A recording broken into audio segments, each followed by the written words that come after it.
Life insurers put life into the things you live for. The new factory that's hiring your neighbors. Maintenance on the bridge that keeps traffic flowing. The paycheck that puts pizza night on the table.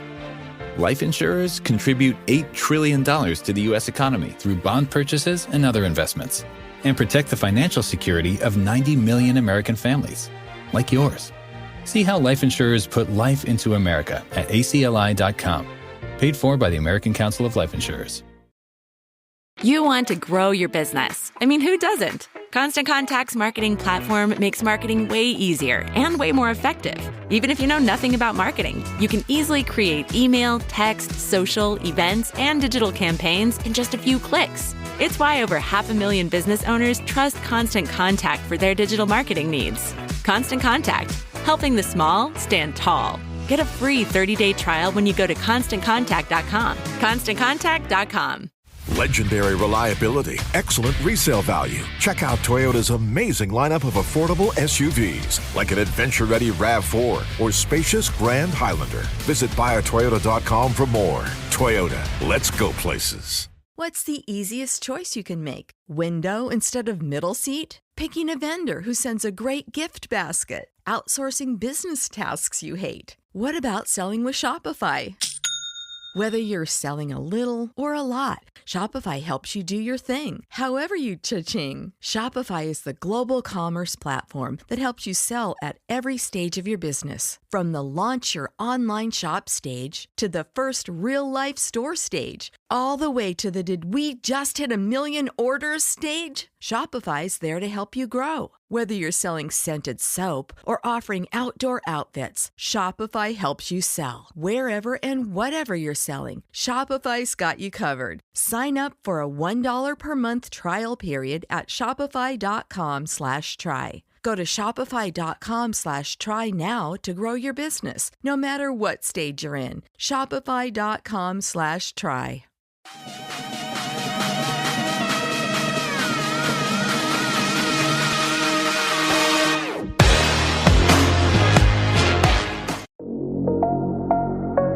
Did you know that Game Pass or Pass is brought to you for free because of Spotify for podcasters? It's a totally free platform, and you can make a podcast today for free. Spotify for podcasters lets you record and edit podcasts right from your phone or computer. So no matter what your setup is like, you can start creating today.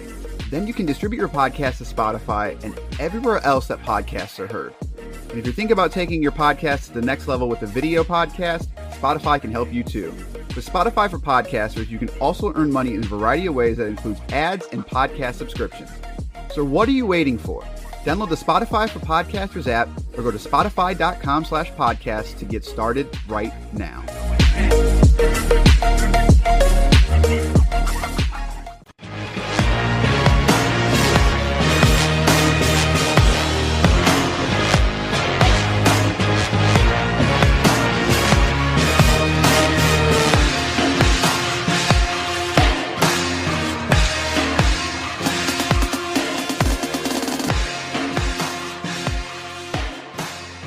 Now time for a very, I don't know what Soul Hackers is about, so we're going to go with a very Wang edition of Game Pass or Pass, the podcast where we play games on Microsoft's Game Pass service, tell you which games to pass into your friends and which games to just rip off Doom Eternal and pass on by. Wait, is that what I wanted to say? I am Corey. I am joined by the weeb himself, Mr. Soul Hacker himself. So how do you hack a soul, Basher? You have to be an agent of Ion, and then after the person dies, you have to create a link with them. In which case, you experience some of their deepest, darkest memories, and then you give them an option to live again, and now your soul has been hacked.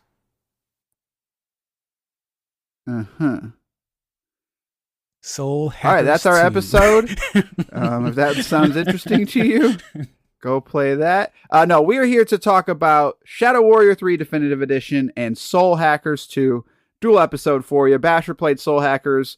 I played Shadow Warrior 3. And in true weeb tradition, you couldn't get me to touch this with a 1,000-foot pole.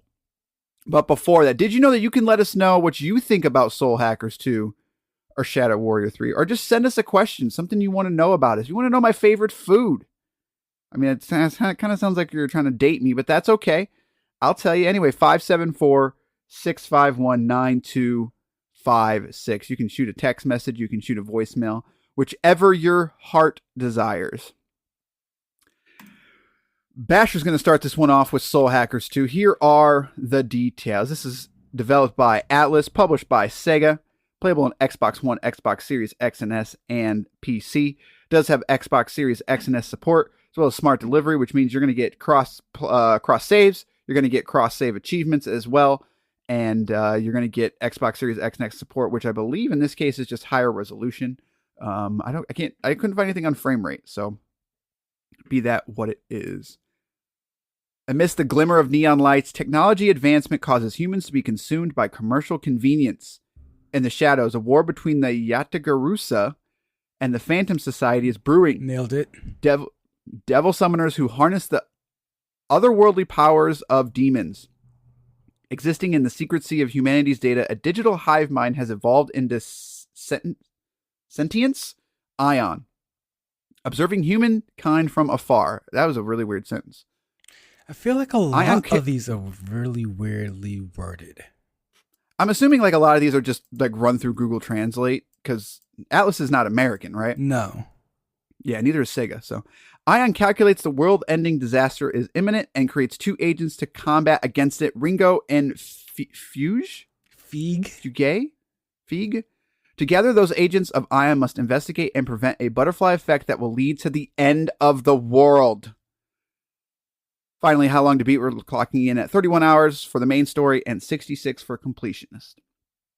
Soul Hackers 2. Let's, how about you talk about it? In preparation for Creed 3, Michael B. Jordan had Jonathan Winters. Is that his name? Why does that not sound right? But maybe it is. Jonathan is right, but Winters doesn't sound right. What's his last name? Maybe it is Winters. Anyway. He had Jonathan prepare for Creed, not just physically. Majors. There we go. Jonathan Majors. Not just physically, but also he had him watch some anime. And hearing you try to read and understand what the hell is going on in Soul Hackers is, I would say, Jonathan got it down pretty well. You're still struggling over there. It's it's funny how they're all kind of the same, especially this game in particular. Soul Hackers 2, for a lot of people, came out of maybe nowhere, considering the first Soul Hackers wasn't even just called Soul Hackers. It's part of the, I think, a Devil Summoner series back in the day. So this came, back, I think it came out like back in 1998 or 9 or something. Like it's super old series there, and so it was kind of new for them to just kind of bring it back. And it's changed a bunch. I feel like from when I last also played to put it. Like out of all the Japanese games to put on Xbox, why this one? Because it is just Persona. Okay, and they clearly have put on a bunch of Persona games, and Soul Hackers 2 is just more Persona, and that's good or bad depending on if you're a fan.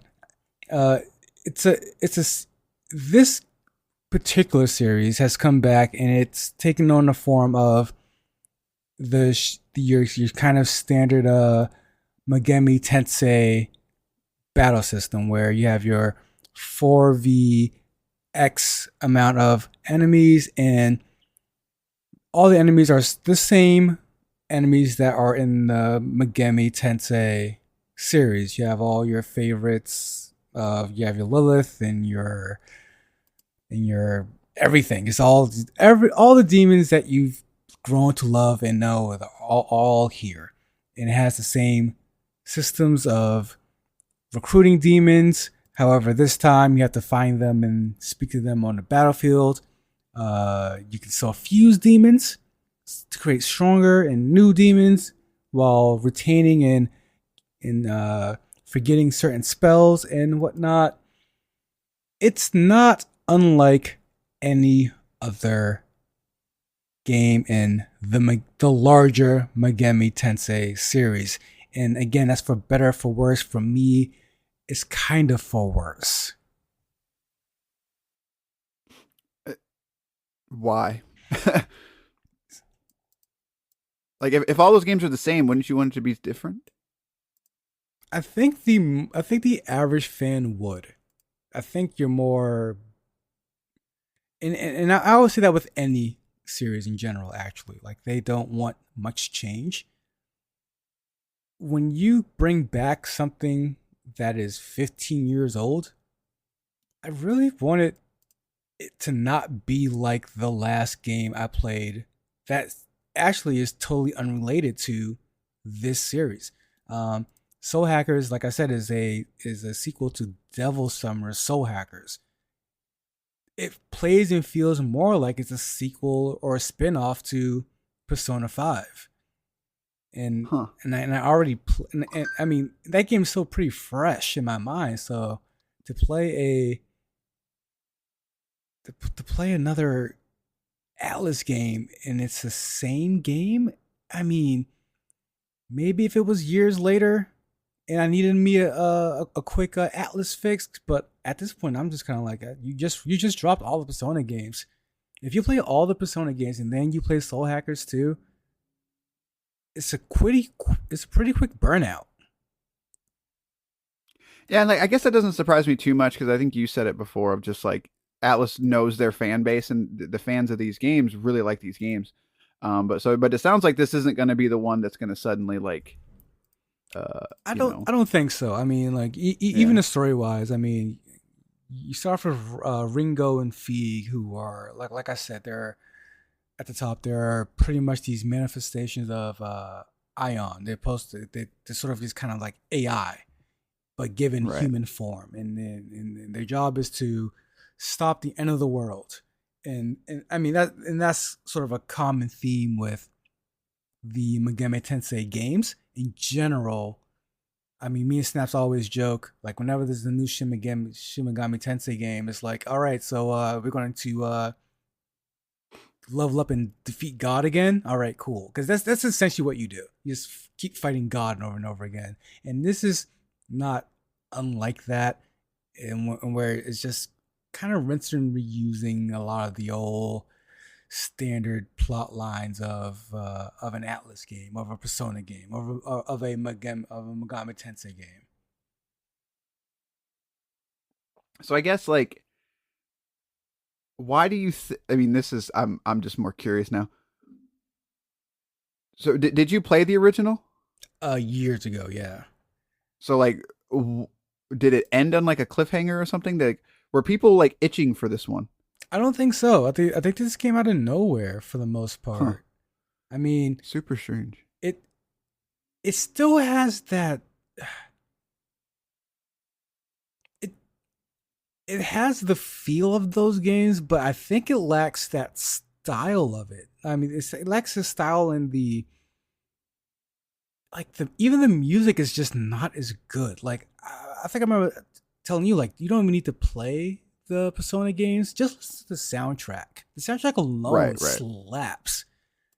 And Soul Hackers 2 is missing that. It's missing some of that style that Persona has. It's missing some of that music that it has. This really seems like a almost like a more low budget spin-off. And it's just not a lot of meat on the bones in this one. Especially when, because I'm a fan of the battle system a lot, and it's a real great rock paper scissors battle system that's across all the games. And once you get it down in one game, it's kind of easy to get it down in other games.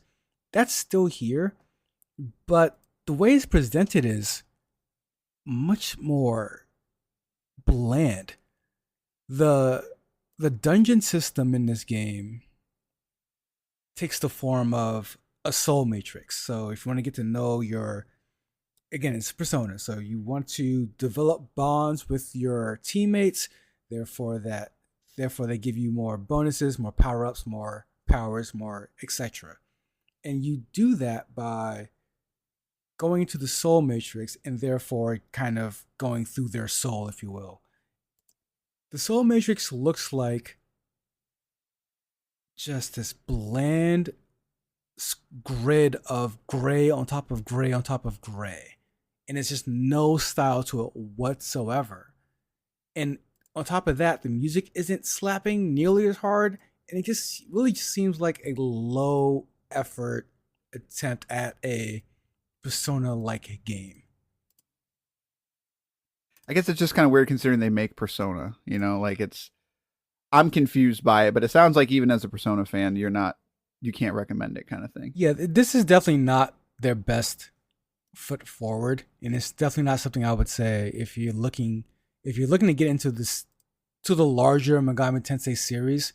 This is one, sadly, I'm just like, it just doesn't hit. Like, even the first one is different enough, and it came out long enough ago to where I think it's worth picking up and just kind of going through it. Whereas like playing this after playing a Persona proper, especially, it's lackluster. Bummer, but again, just go play Persona, and that's on Game Pass, right? I agree. Yeah, just play Persona, and I might actually play through one of those just so we could talk about it. But yeah, like it's play Persona. It's a much better experience. I know those are the ones, and we've had this discussion too of just like pick one and see how it goes for you. And I've debated it, but there's just this year in gaming, man, it's crazy. There's so much stuff coming out, like, and I'm behind and all that. So, anyways, because of that, you couldn't convince me to play this. I played Shadow Warrior 3 Definitive Edition. Is this the same one that I played years ago? When you say years ago, like, I'm talking maybe 3, 4. No, so because I believe Shadow Warrior 2 came out in like 2018, if I remember correctly. So I don't know what the actual release date or what the difference between Shadow Warrior 3 versus Definitive Edition is. Fact checking on live air here.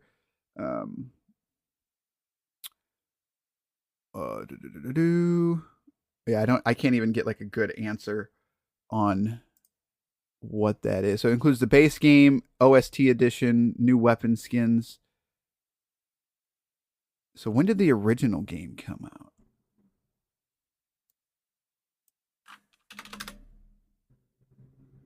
out? Came out on, let's see.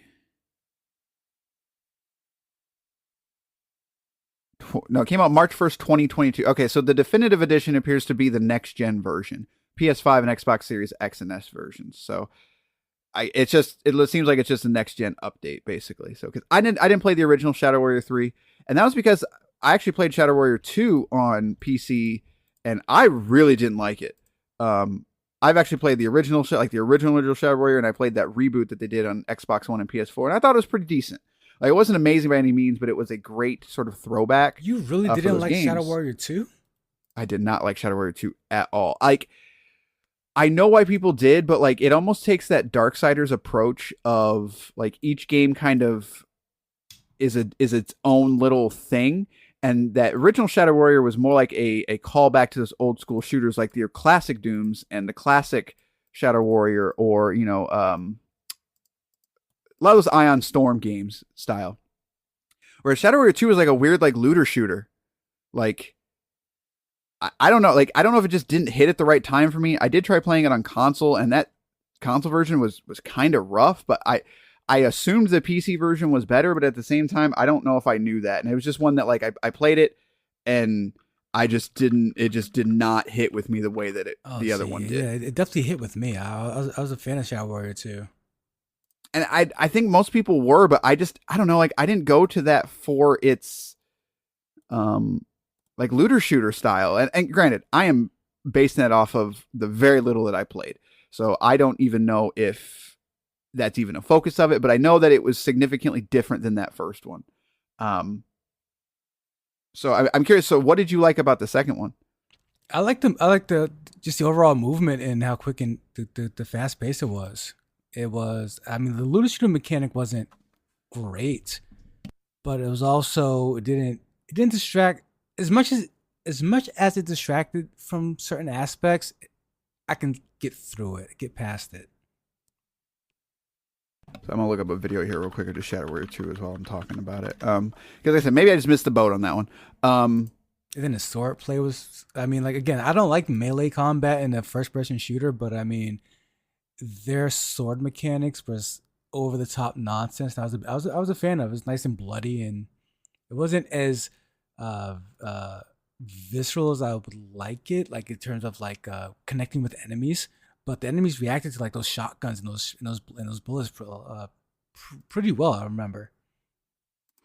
And that's where, like, so that first game was rough in terms of like that stuff. Like, it worked, but it was like a $30 game. You know, it was not a full price title, so you know you kind of expected it to be a little wonky. It was kind of like in that Serious Sam territory, not the bad one.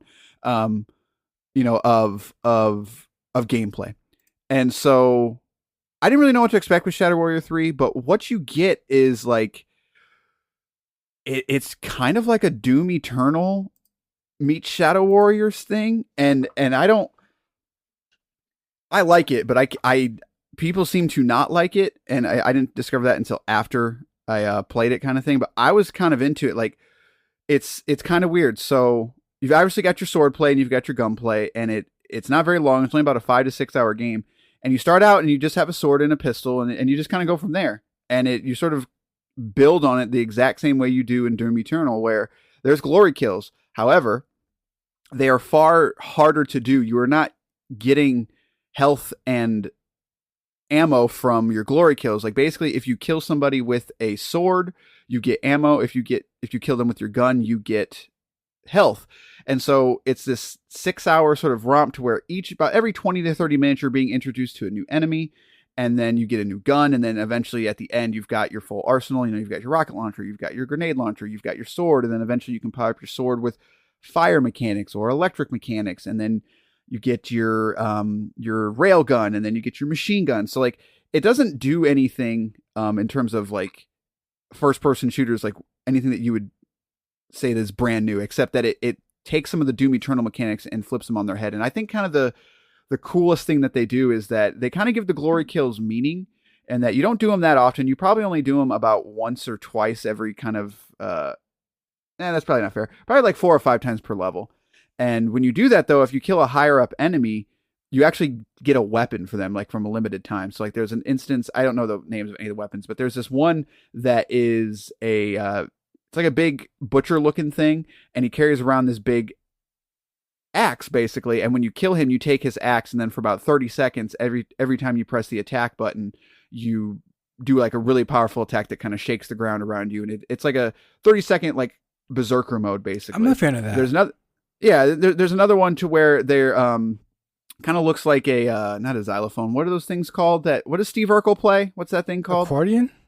Accordion. Yeah, there's those Chinese accordion looking things, those like lanterns, Chinese lanterns. One of the enemies looks exactly like that. When you kill it, you get a machine gun that shoots little rockets out basically. And it looks like fireworks kind of thing, but they're very devastating.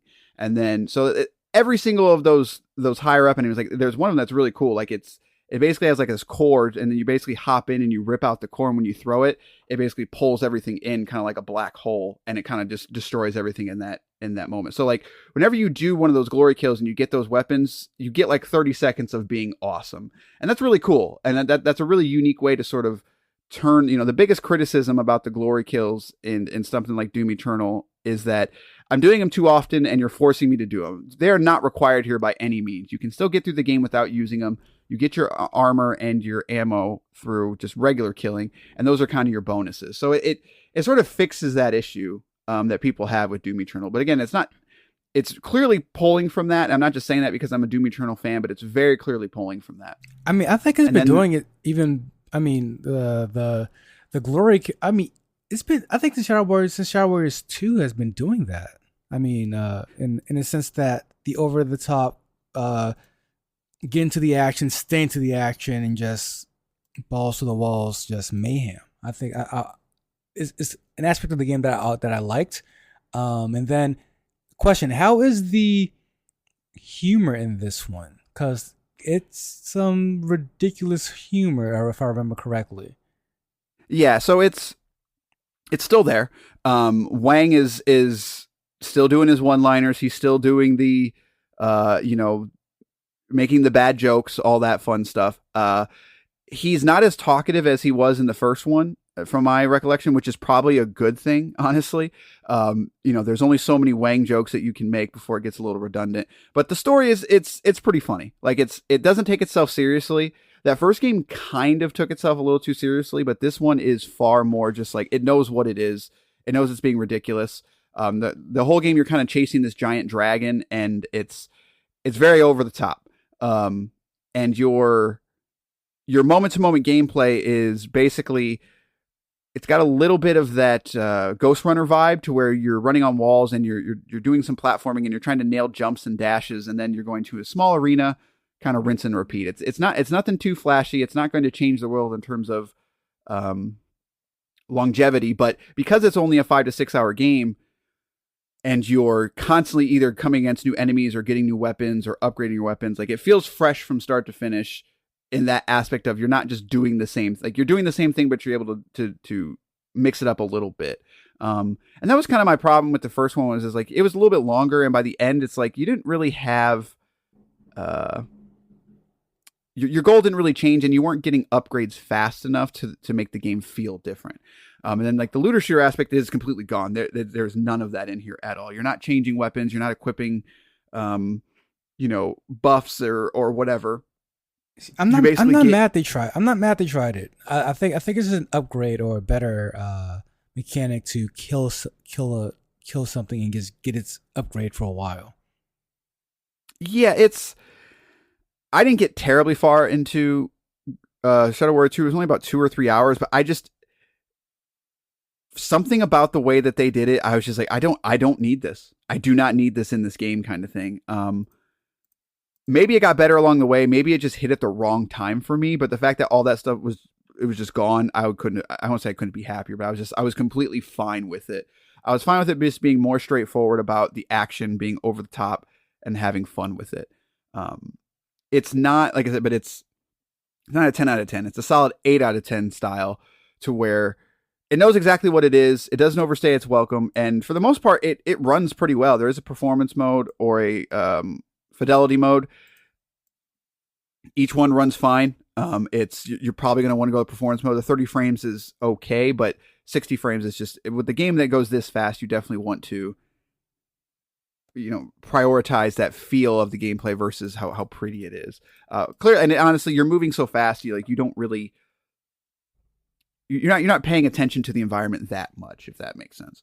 So I don't really have much criticism to it, other than like, it's got that Wolfenstein 2 problem of sometimes you just can't tell when you're being hit, and some of those bigger enemies. Yeah, there's a lot going on at certain times. It was before anyway, and you didn't realize you were getting hit, and then there's so many colors and stuff on the screen where there were even times where I would question if my shots were connecting, from certain distances, just because everything just kind of turns into a light show. I feel like at some point.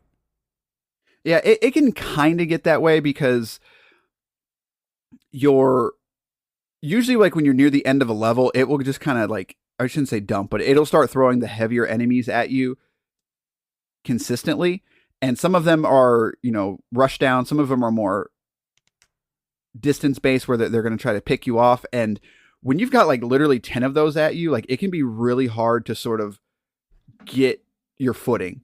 And you end up sort of piggybacking on a couple different weapons. And this is not really a criticism, but more of an observation of, like, you can do the thing in the original Doom of where it's like, I've got these 3 weapons that I really like. I'm going to kind of stick to these weapons. And so, like, the railgun and the shotgun and the grenade launcher were kind of my 3 that I rotated between. I didn't really use the machine guns that much. I didn't really use the pistol that much. Like, those were the guns that I liked, and I would kind of rotate between them depending on what I was fighting. And it's got that flow to it, but it doesn't force you to play the game certain ways. So like you can kind of get that repetitiveness if you're looking for the gameplay to evolve through leveling up and stuff. It doesn't really do that. Like the shotgun, for instance, becomes like a full auto shotgun. That's really the level process of it. The grenade launcher becomes a better grenade launcher. You're not doing anything that's going to drastically change the gameplay up, but you are going to feel more powerful. Again, I think if it was any longer, I would probably have a lot more issues with it, but I think the shorter runtime on this one actually really helps. That's why at the same time, that's why I liked about 2 a lot. I got in, I got out, and it was enough Wong for those few hours. Right. And it's not reinventing the wheel by any means, but at the same time, like, I don't think it has to. It doesn't look incredible. Like, you're not going to like, oh man, like, yeah, check this game out, but it's very solid. That's its best thing, and its weakest part is like it's good, not great. But for a game that I didn't really, again, after I didn't like the second one at all, I was just like, all right, let's see what this is about. Didn't anticipate what I got, and I had a good time with it. And so I think I would be on the side of, yeah, I think you should check it out. Like, 'cause you don't really need to play the second one. Like, the story of Shadow Warrior is not going to, Yeah, you need the full Wong experience. I disagree. Start from the beginning. Get all the Wong. I think you can get enough Wang and Wong in this game for everybody. But yeah, it's interesting to see that they stuck with this one, that Flying Wild Hog did, because like that original Shadow Warrior came out on, it was like 2013 or something. So like 10 years, like 10 years in the making. Who would have thought we'd be at Shadow Warrior 3? I hope it does well for them, kind of thing, because they're fun games, but it'd be interesting to see where they go with it, kind of thing. But yeah, it's a cool game. Check it out. It's not going to blow your mind, but it's way more solid than I anticipated. And especially if you like the second one, which it sounds like you did, it might be worth checking out. But then again, like I said, some people really don't like it, and I can't really put my finger on why. And maybe it is because it is maybe just a departure from that second game. But it seems like if that second one worked so well and people liked it, I feel like they would have stuck with it. So I guess I'm kind of confused. I mean, the looter shooter part was just not well implemented. So, I mean, if enough people don't like it, then just by taking that out, I feel like you've made a better game. But then I guess I don't understand what people's issue is with this one. People don't like this one. It's not that they don't like it. It's just like they're like, it's fine. Whereas a lot of people that like the second one, I guess I just don't. The second one, to me, like, it was held back by those things, and if those things aren't here anymore, then theoretically, like, I just feel like the core gameplay of the second one isn't drastically different than this one. So I'm Right. struggling to find where the disconnect is, but didn't play that one, so it's not. I don't say it's not kosher, but like, it's hard for me to comment, I guess, for that reason. So. But yeah, it's cool. Check it out. Not long at all. So I can comment and say that the pizza version is totally fine. I have no issues with it. And the console version, play in performance mode, it's pretty good too. So, but there you go. That is your dual episode for Soul Hackers 2 and Shadow Warrior 3 Definitive Edition. Coming up, I don't know. I don't know. I'm going to be playing JoJo's Bizarre. We will be playing that. Yeah. JoJo's Bizarre Adventure. Yeah, I'm All-Star Battle R. I'm going to be playing that to talk about it with you. I'm curious enough that I want to check it out. But beyond that, I don't know. We've kind of blown through a lot of games this past couple weeks to kind of catch up on the stuff that we missed. But yeah, did we? Yeah, I guess we did kind of clean house. I got nothing left right now. Yeah, I can't even, like, if I were to like go to the new stuff, like I want to check out that Hot Wheels game because apparently it's actually pretty decent. But like, I'm not going to play Mountain Blade, not because I don't, I'm just not, like, I don't have 86,000 hours. Just not. I'm not going to play Madden 23. Like, are you going to play Madden 23? I play Madden 19. I think it's the same thing. It very well could be. It might even be better. I don't. Who knows? From what I understand, those games kind of like fell off the face of the earth. Like they haven't been good for a while. Oh no, I can attest to that as an NFL 2K fan. It has not been good for many years. Was that the first person one? Yeah, they had first person mode, which was hilarious actually. Was it good? Like, was the first person mode good? It was fun. It was not good, but it was fun. Okay. If you had it, you should play it. It was fun.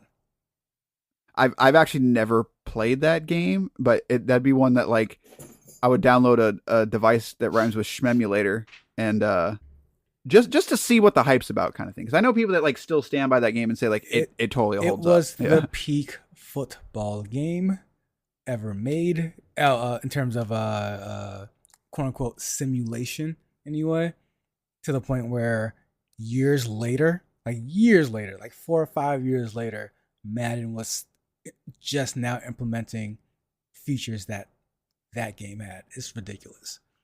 Wasn't it also like $20 or something? Yep. Yeah. They 2K destroyed the market with that, and then the NFL and EA was like, never again. Just never again. How dare you? How dare you even attempt to destroy our legacy? So that'd be interesting. But yeah, like as I'm scrolling through like the all games, you're like, I don't even know what we would play next. So we're gonna have to do some digging, find some games, and go from there. Obviously, they're gonna be adding more games going forward, but no, I think that's it. I think they stopped adding games. Actually. It's done. Yeah, this is done. Get. Starfield will not be coming out. They canceled it actually. Instead, they're gonna do Killer Instinct. They're going all in on Killer Instinct. All right. They're canceling Halo. Perfect Dark will come out. Fable will not. They should cancel Halo. Actually, like wow, kind of done there. Harsh. But there you go. Yeah. So when it comes to the future, we don't know, but we will see you soon. Right. That's gonna do it for this episode. Oh, you know what? That Minecraft game is coming out, and that game actually looks kind of cool. What Minecraft Legends? Is that the wait? It's RTS. RTS. You don't like RTSs. Is it an RTS? It's weird. It's like it's a strategy game though. It looks interesting. Yeah. I don't think that. I think that's out in April though. So there's some stuff coming, but in terms of right now, we don't know. But all right, that's gonna do it for this episode of Game Pass or Pass. We'll see you next time with something. Good day, sirs. Life insurers put life into the things you live for. The new factory that's hiring your neighbors. Maintenance on the bridge that keeps traffic flowing. The paycheck that puts pizza night on the table. Life insurers contribute $8 trillion to the U.S. economy through bond purchases and other investments, and protect the financial security of 90 million American families, like yours. See how life insurers put life into America at acli.com. Paid for by the American Council of Life Insurers.